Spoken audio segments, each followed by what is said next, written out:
Laurent Bossetu, bonjour, vous êtes adjoint au maire de Lyon en charge de la promotion des services publics. Alors concrètement, comment vous concevez cette mission et quelles sont les premières actions que vous avez menées depuis maintenant 9 mois que vous avez pris vos fonctions ? Alors la promotion des services publics, c'est une délégation plutôt originale puisque c'est une délégation qui marche sur 2 pattes. Une patte interne, c'est l'appui au personnel municipal, l'adjoint au personnel, qu'on connaît plutôt classiquement. Et une autre patte, c'est la patte qualité de service aux usagers, la qualité de la relation aux usagers, la patte externe. Et les deux, les agents municipaux et la qualité de service, concourent à la promotion des services publics. Donc par rapport aux actions un petit peu fortes qui ont été lancées depuis le début du mandat, sur le volet du personnel municipal, j'ai pris l'engagement auprès des agents municipaux de présenter au prochain conseil municipal du mois de mai un pacte social de la ville de Lyon en faveur du service public et des agents municipaux. Ce pacte social, c'est un engagement de moyens pour le service public, à la fois avec des créations d'effectifs qui manquaient à l'administration municipale, et puis également le renforcement des conditions de travail. Ça, c'est un premier gros point. Alors, il y aura une dizaine de chapitres, une centaine d'actions, et qui sont un petit peu la feuille de route de l'adjoint à la promotion des services publics. Oui, Laurent Bossetu, vous parlez de création de postes, on parle d'une centaine de créations de postes, ça va coûter combien ? Alors ça va coûter autour de 5 millions d'euros sur le budget 2021. C'est beaucoup ? 5 millions d'euros sur un budget de masse salariale de 350 millions. Alors pour certains c'est beaucoup, pour Monsieur Blanc de l'opposition c'est beaucoup, pour les représentants du personnel c'est très peu, puisque sous le précédent mandat, il y avait une forme de gel des postes, voire de suppression permanente de postes, ce qu'on peut comprendre dans une optique de bonne gestion, mais qui ont amputé finalement la qualité de service public. Et on se rend compte que sur les services publics du quotidien, les écoles, la petite enfance, les policiers municipaux, l'aide aux personnes âgées dans les résidences seniors, on a un besoin de renfort de personnel. Et on a fait des services publics du quotidien un des axes forts de notre campagne municipale, et je pense que les Lyonnaises et les Lyonnais y aspiraient. Alors dites-moi, Laurent Bossetu, vous avez parlé de 5 millions d'euros pour l'année 2021, mais ça ne porte pas sur l'ensemble de l'année 2021. Quand on sera en année pleine, ça coûtera combien ces postes supplémentaires ? Alors, on a pris en fait un engagement, pour être rigoureux pendant les 5 années du mandat, c'est d'avoir une masse salariale qui évolue à maxima de 3% chaque année. Ça ne veut pas dire qu'on ira jusqu'aux 3%. Mais ça fait quand même beaucoup. Mais en tout cas, en termes de cadrage, ce sera respecté. Et pour se donner un ordre de comparaison par rapport au précédent mandat, on était sur plus 2% par an. Donc c'est vrai qu'on met l'ambition un petit peu plus haut, mais on se rend compte qu'on a un rattrapage à faire. On parle souvent, notamment au conseil municipal, de dette patrimoniale, c'est-à-dire un retard d'équipement sur la ville de Lyon. Et la création d'équipements, je pense notamment à la vingtaine de crèches que nous allons créer sous le mandat, va amener nécessairement des créations de postes. Et en même temps, c'était un besoin en berceau que nous disaient les habitants pour les petits-enfants. Donc nous allons répondre à cette demande. Ce que je veux dire par là, Monsieur Angel, c'est qu'en fait, nous ne voulons pas considérer l'action publique uniquement à travers la notion de charge comptable, mais plutôt en termes d'action, de qualité de service.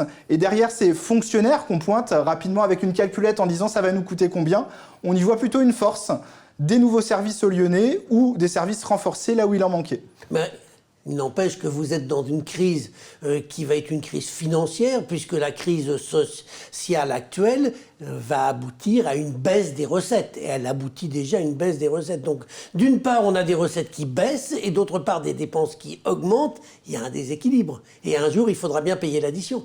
Alors, on crée des postes, c'est une certitude. Ça ne veut pas dire qu'on n'a pas une gestion aussi raisonnée et des économies éventuellement sur d'autres postes de notre section de fonctionnement. On a pris également un engagement au niveau de l'exécutif, c'était de ne pas augmenter les impôts. Et on s'y est tenu. Mais on augmente fortement l'endettement. Tout à fait, mais la masse salariale, elle, est bien... l'investissement ne sert pas à la section de fonctionnement et donc à la masse salariale. Donc c'est bien l'impôt qui vient amener des recettes pour la section de fonctionnement. Et en l'occurrence, nous n'augmentons pas l'impôt. C'est quand même une première, puisque vous le saviez, Gérard Collomb, chaque début de mandat, et je ne lui fais pas le reproche, cela dit, augmenté la première année de manière un peu plus forte les impôts. On a voulu notamment en contexte de crise, ne pas augmenter les impôts pour ne pas pénaliser les Lyonnaises et les Lyonnais. Alors, Laurent Bossetti, vous nous avez expliqué ce que vous faites. Il y a deux choses qui sont surprenantes. D'une part, vous avez l'impression, la nouvelle majorité donne l'impression d'avoir du mal à conquérir le cœur des Lyonnais. Il y a quand même des réticences. Et la deuxième chose, avec les syndicats, alors que vous leur apportez plein de choses, regardez ce que vient de faire la CGT. Ils viennent de lancer un appel pour qu'on retrouve le maire de Lyon, puisqu'ils considèrent que le maire de Lyon a disparu. Qu'est-ce que vous répondez, là ? Alors, sur le « on peine à séduire les Lyonnaises et les Lyonnais », la droite pointait la même chose dans le laboratoire écologiste grenoblois. Et résultat, Éric Piolle, avec sa majorité plurielle, et notamment les composantes qui sont les miennes, a terminé le premier tour à 47%.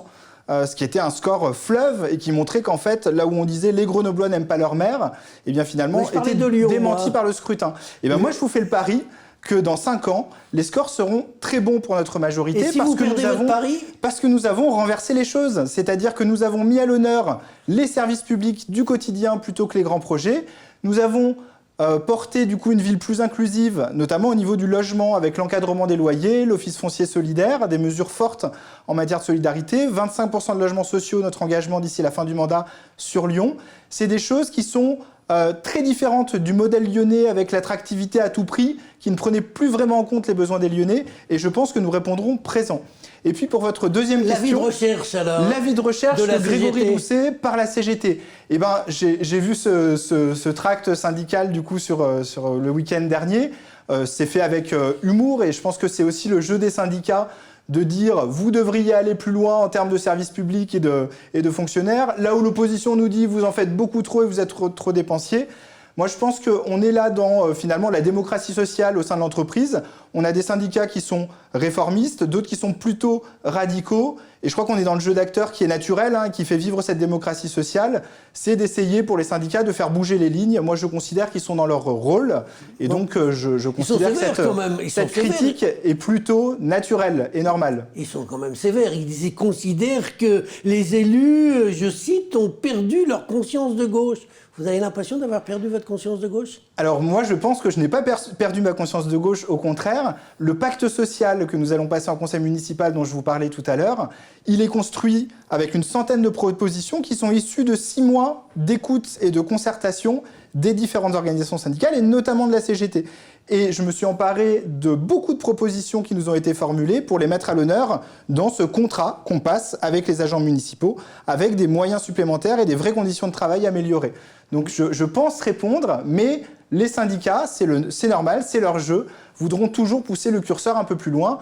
Je respecterai le contrat du plus 3% maximum sur la masse salariale, qui est plutôt un contrat généreux. Eh bien, on verra dans les semaines qui viennent si les syndicats entendent vos paroles et s'ils reviennent à de meilleurs sentiments. Laurent Bossetti, je vous remercie. Merci beaucoup, monsieur Angel.